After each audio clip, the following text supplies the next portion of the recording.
Welcome, everybody, to this episode of the Sailing Science Center podcast. And we're very blessed today to have Cre Partridge with us. Cre is the owner of the Berkeley Marine Center, which he has now owned for going on 23 years. And he is a boat builder from a very young age. First boat that he built was on his family's lawn at roughly the age of 4 or 5, using scraps from a nearby construction site. So it's in his blood from an early age. He grew up in Southern California, where his dad and godfather would go fishing, and told him that as soon as he could swim, he could start going with them. He has both an older and younger brother who he used to both powerboat and sail with on one of the early fiberglass Sabot dinghies. You can just sense from his demeanor that he's somebody who loves life and loves the water. He started building boats commercially with a partner, John Palmer. He and John formed P Squared Boats for Palmer and Partridge, and started building fiberglass 18-foot catamarans, and then went on to bigger and better things. So without any further ado, we will get on to our interview with Cre Partridge. Welcome, Cre. Thank you very much. Maybe just a little bit more background, if you could fill in on it sounds obvious on how you got interested in boats and boat building, but is it fair to say that you came from a boating family? Where was it the whole family that boated, or how did that get started? Oh, yeah. As a matter of fact, when I was in Little League, we got a boat, and Little League quickly became history. And we started going out fishing every weekend and over to Catalina and up and down the West Coast from there. That's a pretty good trip out to Catalina. This is a powerboat that you're taking out there, I guess. Yes, it is. Yeah, And so that took some fuel to do that. it sure did. But back then, I think we were paying something like 18 or 20 cents a gallon for fuel. Okay. And then, as I recall, when you got your Sabot, or some people call them sabots, dinghy, when you were about 12 years old, and you really took to sailing. So today, would you consider yourself, or do you think of yourself more as a sailor or a powerboater? No, I'd think of myself as a boater. A boater. Just anything on the water. Absolutely. If you want to get someplace, you go in a powerboat. If you want to have fun getting there, you go in a sailboat. Yeah, I might throw in that my wife and I cruised from here, Alameda, to Australia, and a lot of people would. First question is, how long did it take? And my answer to that would be, listen, if we were in a hurry, we would have taken a plane. It's what you see in between. Tell us about some of your early sailing or boating experiences, and some of those that maybe were more memorable that come to mind, and maybe that shaped who you are today, either as a boater or in terms of your larger character. Well, it's interesting you brought up the Sabbath because that's something that my brothers and I bought, and we used to go up and down the uh, dock or the marina, just piling on as much weight as we could for more wind. And we even had spinnakers for the Sabbath that we built out of old parachutes that we got at the war surplus. So we were doing all sorts of things with that boat, rowing out of sight of my parents when we were down at the beach, and really had a lot of fun with that. But yes, that got us all into boating. We fished all the time in our powerboat, and went for weeks on end when my dad could get away, and never touch land, never touch the mainland. And we're at all of the Southern California islands doing that. That led to being asked by the near neighbors to go sailing with them instead of painting and varnishing on our boat which we thoroughly enjoyed. We could get away from the painting and varnishing, but it opened the door into sailing, which my little brother and I just took to tremendously. And that led to sailing on bigger and bigger and more boats. And at a point, my dad called me Mr. Vacation because if there was a sailboat race to Mexico or Hawaii or anywhere for any duration, I was on it and ready to go. And consequently, spent most summers and most summers going to Hawaii and winter months, at least one trip to Mexico. So got to see Acapulco, Mazatlan, Puerto Vallarta, Cabo, La Paz, all of those through racing and thoroughly enjoyed it and brought a few boats back from there too. Did you ever have, or did you ever think you would have a regular job? I did have a regular job. When I got out of college, I worked for Wells Fargo Bank, and there was a opportunity to take a big boat down to Fiji. And I went to my boss and I said, "Here's the opportunity that I have." And he said, "Geez, Cree, that's a once in a lifetime opportunity. If you stay in touch, I'll hire you back when you get back."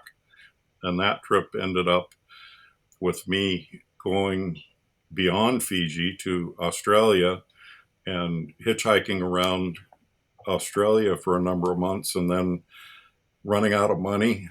I had an airplane ticket that you were allowed a certain number of extra miles, and I found out with those extra miles I could go to New Zealand and Tahiti and home, which I did, hoping to pick up a boat in Tahiti to bring home.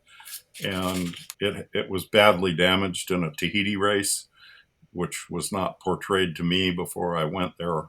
But upon climbing the mast, it was something that needed to come out and get repaired, replaced. And so I got on the next plane and got home and was able to find a dime at that point to go into the phone and make a collect call for somebody to come pick me up at the airport. But fun trip And how old were you then? In your 20s?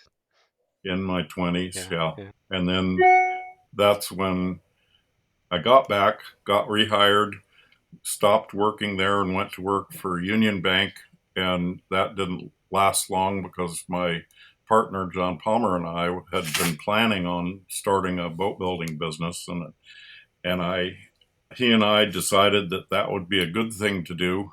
And we, we ended up meeting in Rapid City, South Dakota. I was coming from the East Coast back across and called him and told him that we needed to get this thing started. And he met me there, and that's when P Squared Boats was formed on the way back. And we came back with the idea of building a high speed, ultralight catamaran to the A class rules and built a couple of those and found out that we had no money at all to invest in that kind of a venture where you have to deal in volume, and we just didn't have it. And we were lucky at that point that a friend referred a fellow from Newport Beach to us to build a Peterson 1 ton, and that really launched the company. And so we built that boat and many more after it. Okay. Custom. And the catamarans, were those were fiberglass, and so you were Yeah, building those in female molds, is that yeah. where We spent 6 months building the plug for the mold and did it in my partner's garage. It was a ceramic plug, and we took a mold off of that with standard fiberglassing processes and built probably 3 sets of hulls out of that. Sold one to the one of the partners at Soulcat, and that led to another design for a bigger boat for Soulcat that we built. But multiple boats just at that point was not in the works at all for us. We just didn't have the finances to be able to do it. That, yeah, going into large scale production, I guess, is a different thing than just doing one-offs. Yeah. And it was actually at a time when we didn't realize it, but all the rest of the boat building companies in the area were starting to contract. And that was, we didn't, we weren't astute enough to understand that that was happening. And it really came to fruition in the 80s and beyond, Yeah, where they all, time frame wise, the luxury tax really put a stop to a lot of American boat building. This was right around in that time frame, the late 70s, early 80s. yep, Yeah, mhm, right at the end of the boom. yep, Yeah. And that was, for those of us who were there, remember that and, yeah. and the effect that it had on a lot of things. But you kept going. And you and John, how long did you continue Peace Squared after that?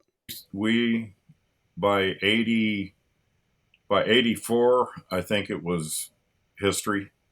And we moved up to Northern California. My wife and I moved up to Northern California and worked in real estate after that for a period of time, and then found the boatyard, and it's history from there. Okay. And that was the late 1990s, 1999, Yeah, that 2000 you, is when we two, actually bought it. 2000. Okay.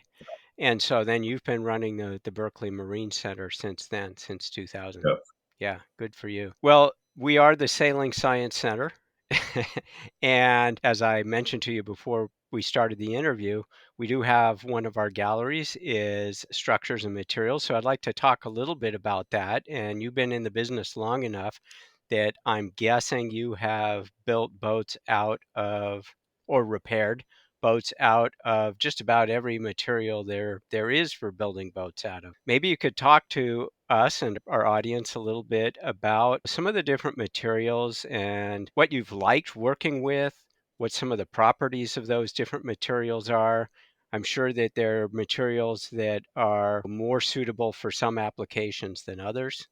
If I was going to have a cruising boat that might go aground on a coral reef, I think I would want a little more solid material than something that, was supposed to race in the America's Cup, for example. So maybe you can talk about some of those things and what you've liked working with and what's maybe some of the trends that are happening in materials. sure. You mentioned the difference between cruising and racing, and whether you'd like to have something a little more solid if you should run aground in a cruising, and comparing that with America's Cup boat. America's Cup boats are designed to something that I believe Olin Stevens refers to as the 2% rule, where you put 2% safety factor in.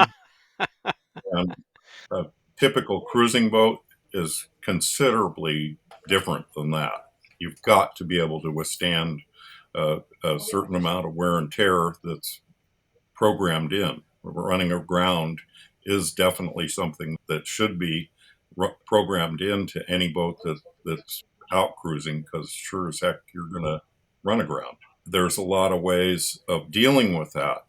With the core construction that we use, it's essentially creating a truss beam similar to the Bay Bridge, where you have an upper and lower truss that with a neutral axis somewhere in the middle or near the middle, so that if one of the beams breaks, the neutral axis will then become very flexible.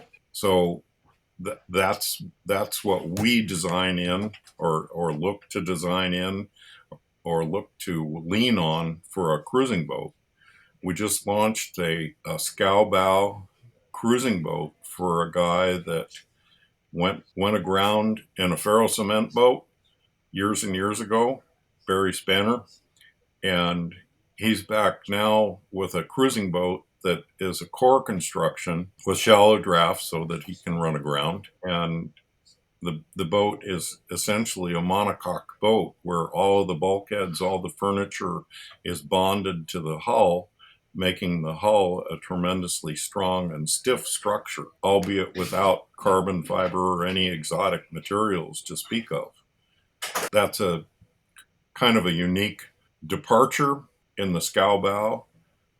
The construction method is something that we've been doing for ever since the early 70s. I mean, we started out building composite foam core fiberglass boats. Drifter was one of them that won the Transpac. And so it's not a new method. The newness of it might be the laminates that go on, and those are all changed. We used to use woven roving. Just by its name, it describes how it's made, where we're using a whole lot of unidirectional now, but originally it was woven roving in a fiberglass laminate. Now, It was you've used polyester then.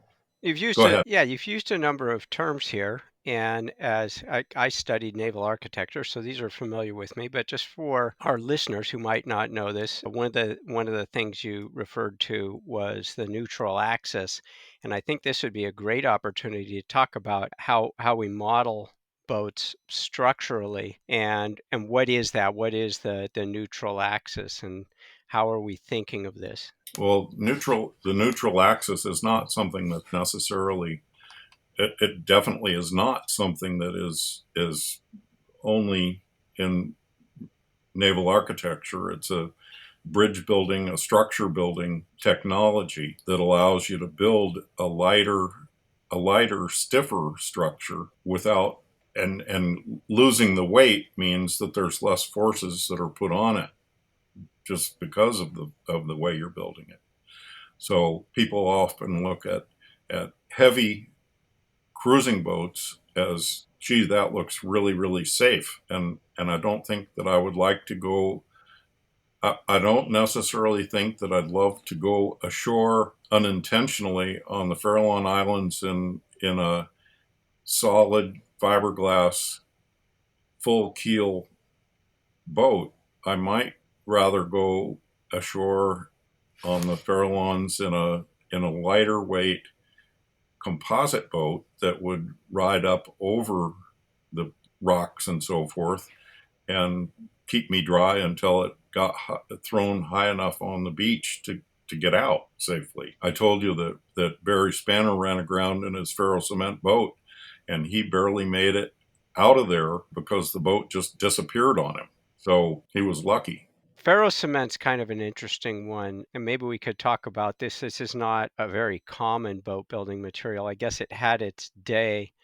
Is maybe describe a little bit what a ferro-cement boat is, and who were the people who were making ferro-cement boats, and was there ever anybody who was doing this on a production level? I don't know that it was ever done in a production methodology. The best ferro-cement boats, to my knowledge, came out of Australia because my understanding is that the Australians have a much more developed understanding of cement and particularly lightweight cements and lightweight structural cements. And the problem with the ferro-cement boats that were built here is most of them were built by amateurs that had no experience whatsoever doing anything more elaborate than perhaps laying a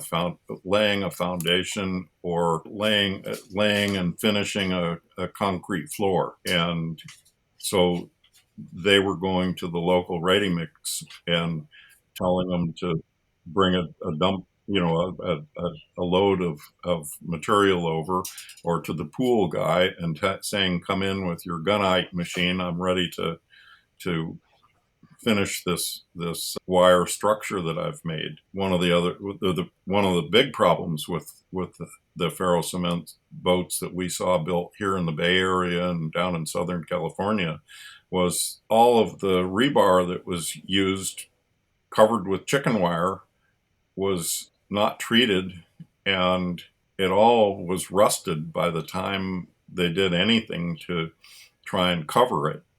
And rust is something like 8 or 10 times the strength of steel. So the exfoliation that you see, you can see it on the houseboats over in Sausalito, where they're all starting to kind of peel away from the core.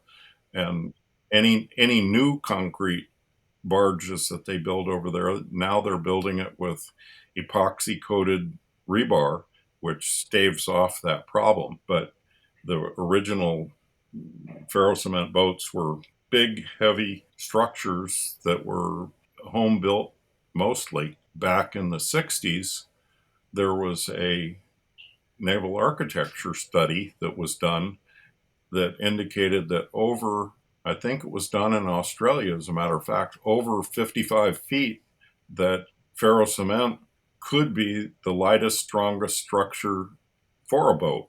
And they built some. One won the Sydney Hobart race, as a matter of fact, in those early years. So And that would be compared to what? Compared to wood? Would compared to compared, fiberglass? compared to anything that was being put forward at the time. That's a really surprising statement to me. Yeah, I wish I Interesting. could back it up a little more. Yeah, I'll throw in a story that I have. My wife and I spent some time in a boatyard where there was a boat next to us that was a ferro cement boat.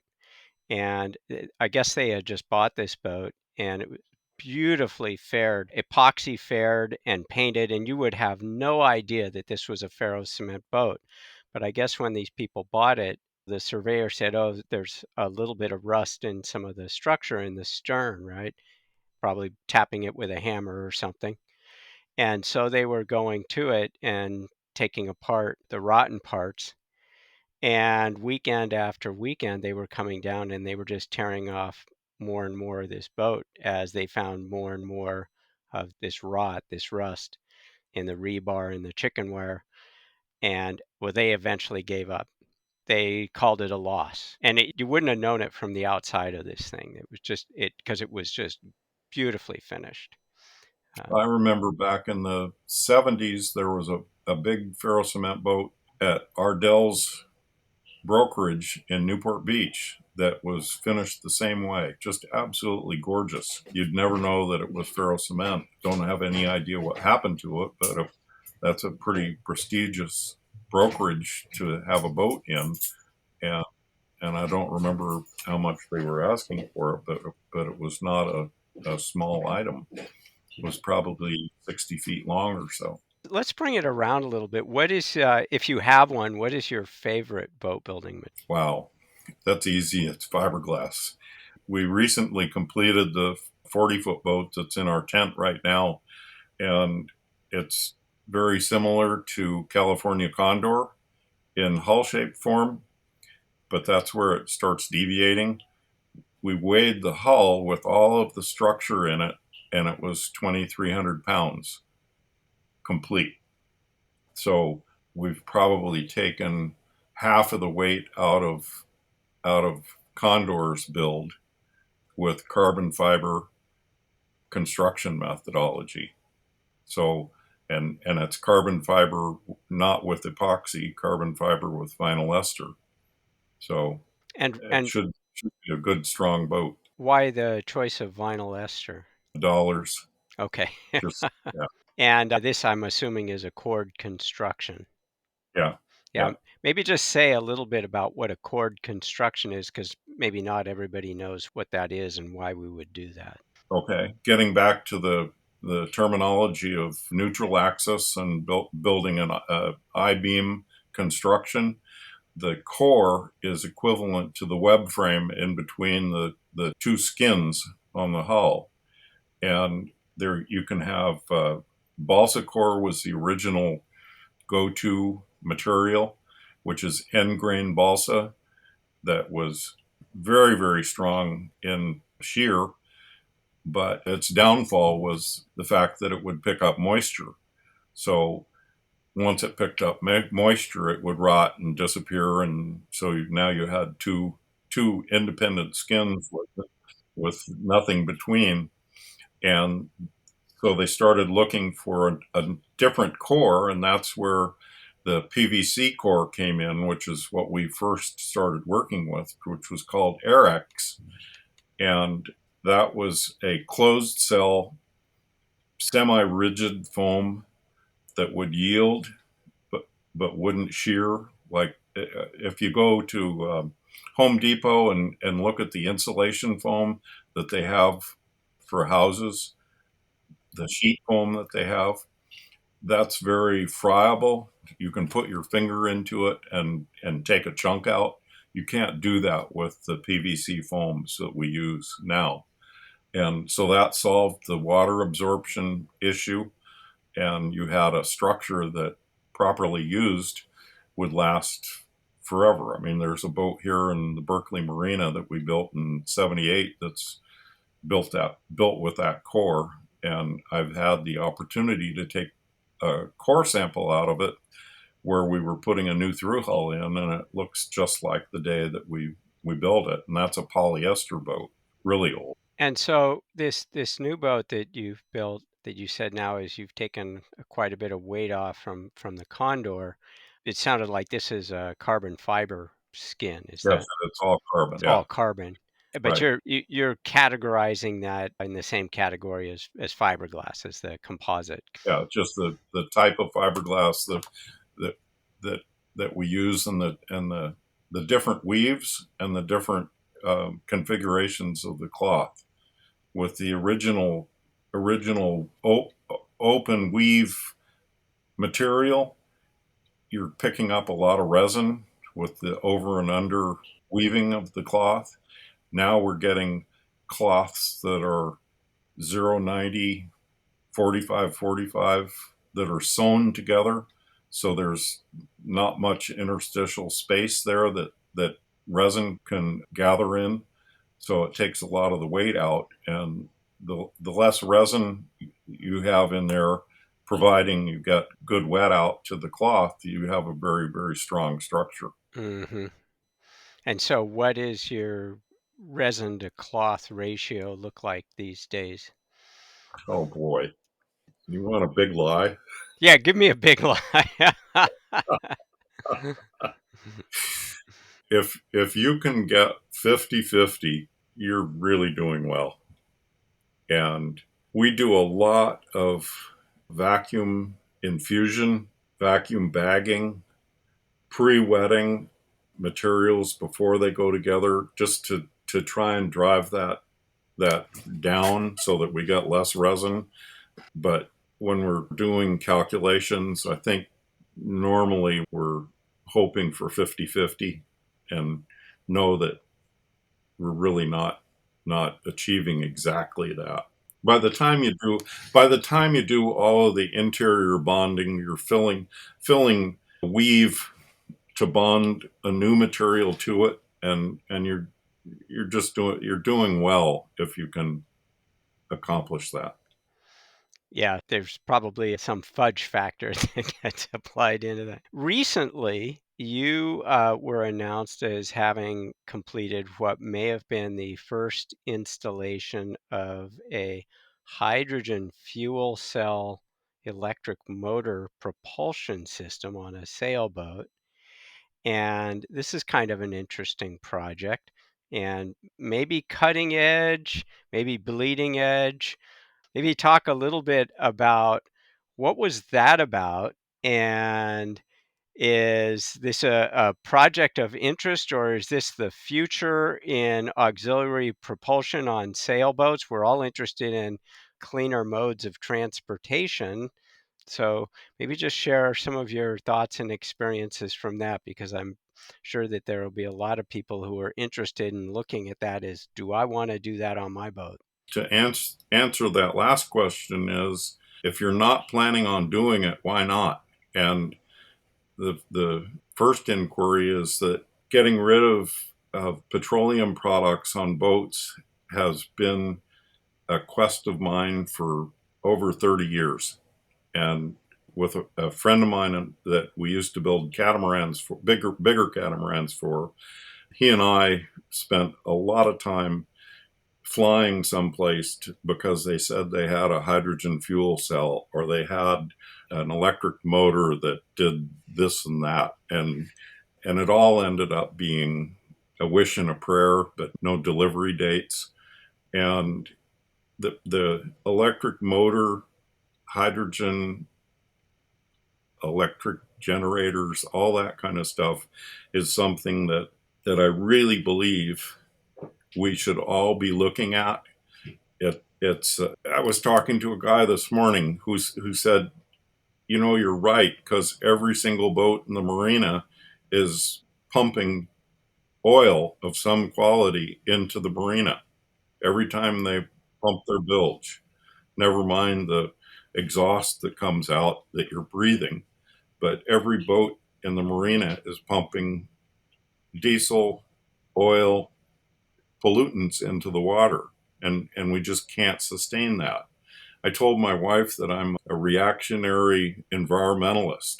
It just, you know, I look back on my life and I think of all the things that I've done that you just would slit your wrists if you could have at the time, because there's such travesties on the environment. And what we're doing is not something that's going to benefit me or our kids, but it's going to benefit our offspring's kids, and make boating an activity that you can be proud to be part of.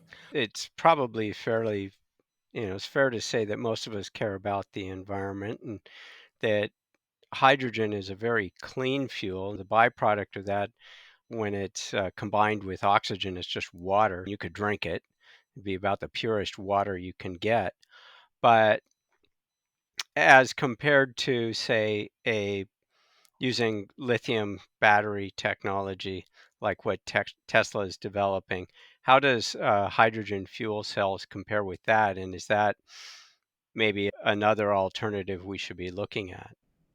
Batteries are really what's stimulating all of the interest in the electric motors, because now you can power a boat relatively inexpensively for long periods of time with these new batteries, and properly installed, they're just a game changer. The Rosie, the boat that the Scowbow that we just launched, went from here, from Berkeley over to its slip in Emeryville, and I got a call when they got there, and it was they had used 20% of their battery power, and another call an hour later saying, "Hey, our batteries are back up to 100% because he's got solar cells that are charging them."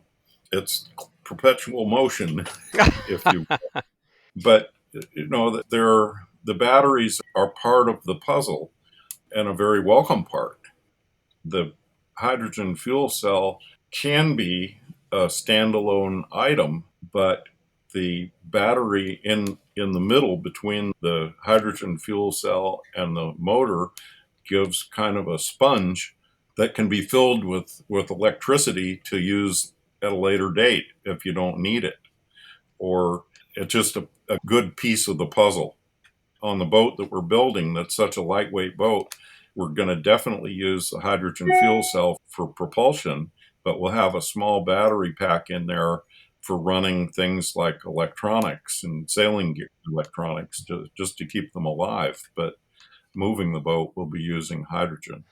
I'm curious about with hydrogen specifically compared to batteries and now lithium batteries, how the energy densities compare. And I'll give an example. When I was a graduate student, I wrote a thesis about a robotic submarine.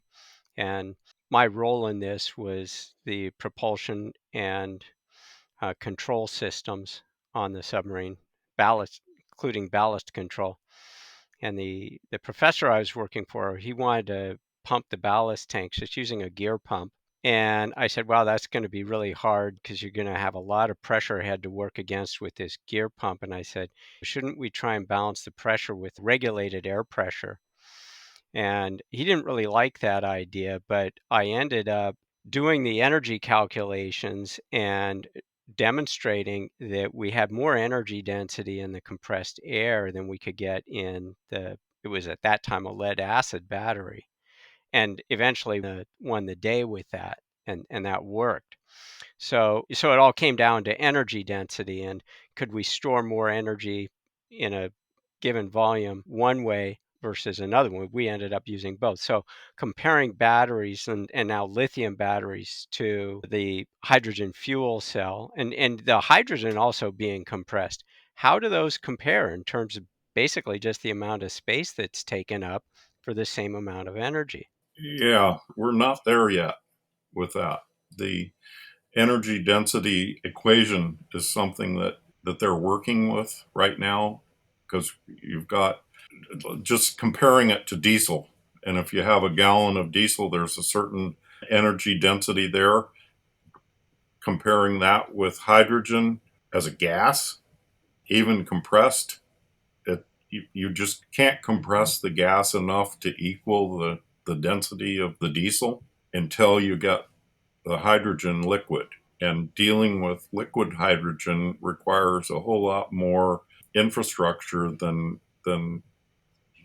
we are willing at this point to invest in as a normal public kind of user of it. Caltrans has a filling station here in maybe North Oakland or South Berkeley where you can just drive in with your car and fill it up like a normal gas filling station.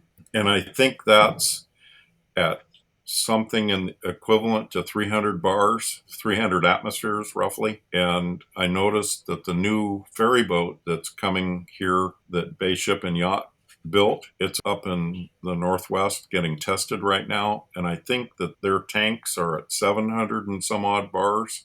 And their long-term goal is to be able to store liquid hydrogen to be able to increase the cruising range. That is very high pressure. Are those metal tanks or are they composite tanks or how are those made? I have one here in my office that's 300 bars and it's composite. It's Yeah. composite. Now, the boat that you did the retrofit on, and then we're going to start wrapping up. The boat you did the retrofit on to refill that tank, I'm assuming the tank has to be taken out of the boat and to the filling station. Is that accurate? Yes. The tanks are equivalent to a diving tank Okay. in And size. you used the plural tank, so it has multiple hydrogen tanks. Yeah. Okay. So they're the size of a diving tank and maybe similar weight, like 40 pounds or something like that? Not even. Not even. Okay, because it's No. hydrogen. Yeah. And you got, yeah.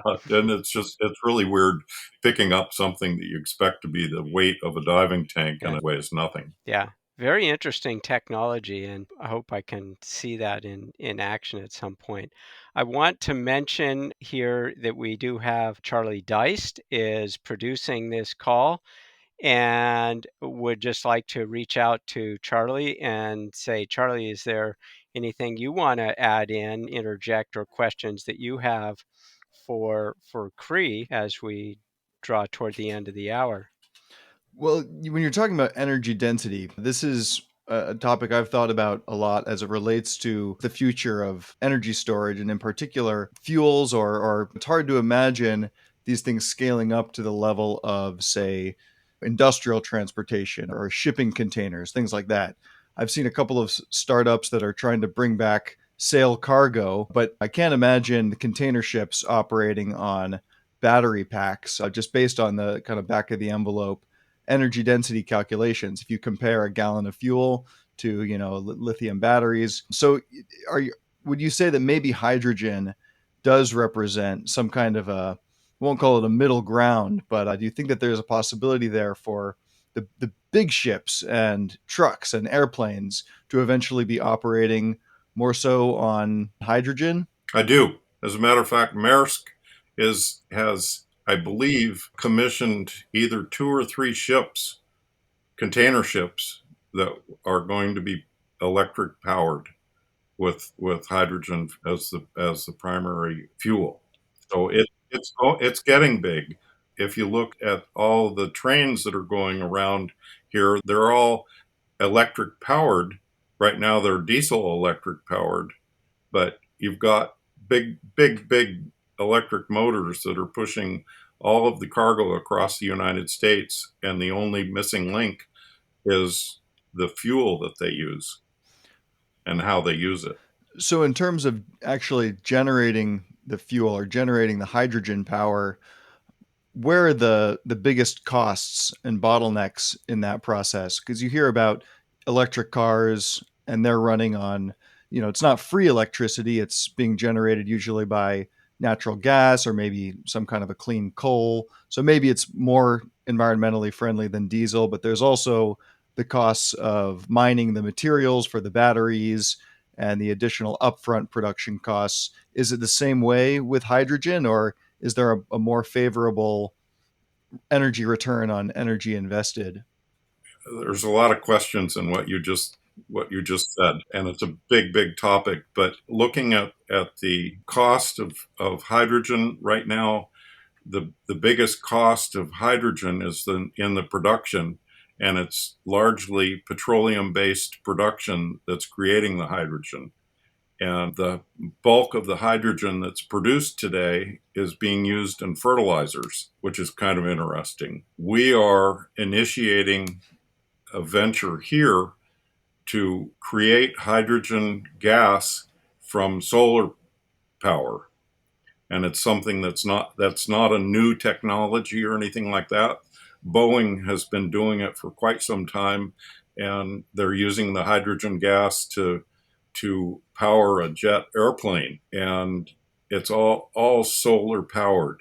So my goal, long-term goal, is to create a solar generator that will create hydrogen gas with a small enough pump that a typical cruising boat can have their own hydrogen generator, which will eventually start displacing the batteries, which are a very understood but necessary evil of the whole package because of the mining and the paucity of the raw materials. So we're working to try and accomplish that.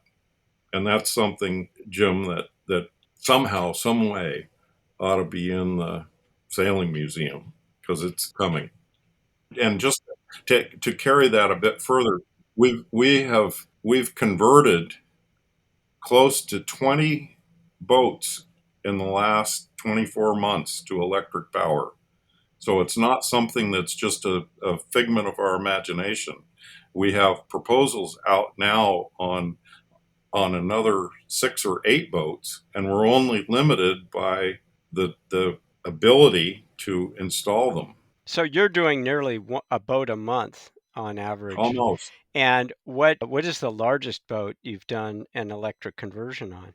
The biggest one was I hate to say this, but it was a diesel electric conversion that we did on a 45-foot trawler. On a trawler. Okay. Uh-huh. With And two electric motors. okay. But so this sounds a little bit like what's on the Matthew Turner, which is a diesel electric drive. And they are also using large battery packs. So what is the battery storage technology that you're using? Are these Tesla batteries or are they something else? Or? They're lithium batteries. There are several manufacturers, some better than others, but we're looking. It depends on the boat and how much space we have. We're in the process of restoring a 1937 Herreshoff built Alden yawl, and that's going to have hydrogen fuel cells going directly to battery packs to 2 electric motors on a single shaft. Wow. and hopefully entering the charter market here in the Bay Area. Yeah, and this is then it's a Herreshoff design, and I guess that if it's a classic, it's a wooden boat. Wooden boat, Yeah, yeah. wooden boat. It's an Alden design, Herreshoff built, Yeah. so it's kind of a unique boat. The Okay. best of Yeah. both worlds. You've got the old school design with the new technology. That's a great Right. combination. Yeah.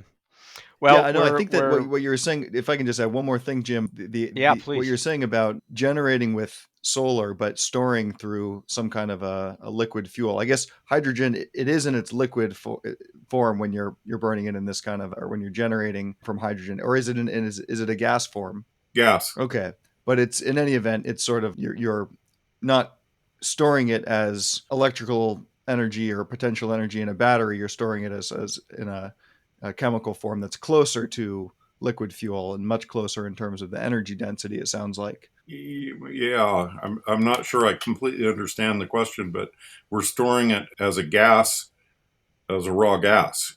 Right. I guess I'm just thinking, especially for ocean energy, and if you're a sailboat picking up solar, or what I've thought about a lot is, how do you bring the abundance of ocean energy back to shore?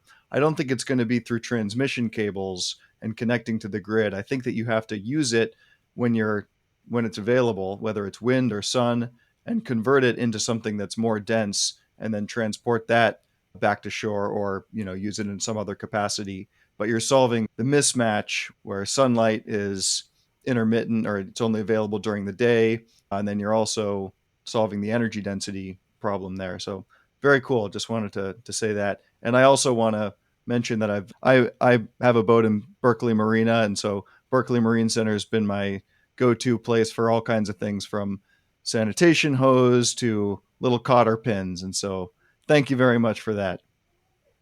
You're very welcome, Charlie. Well, Cree, I want to acknowledge you for being such a key player in the marine industry here in the Bay Area, and for doing it with so much integrity for so many years.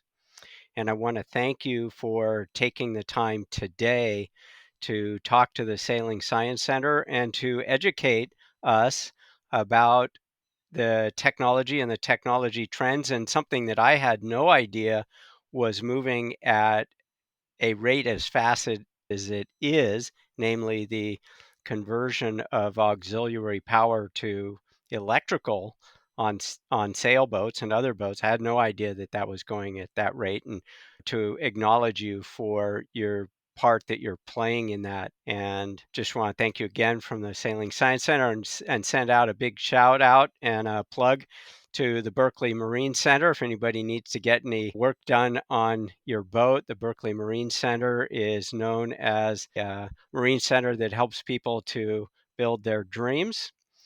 And I can see from Cree that this is something that you've dedicated your life to. So thank you for that, and wish you the very best afternoon.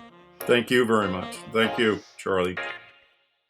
The Sailing Science Center podcast is a production of the San Francisco Sailing Science Center. The interview was conducted by Jim Hancock. Production and editing was performed by Charlie Dice. Thank you for listening.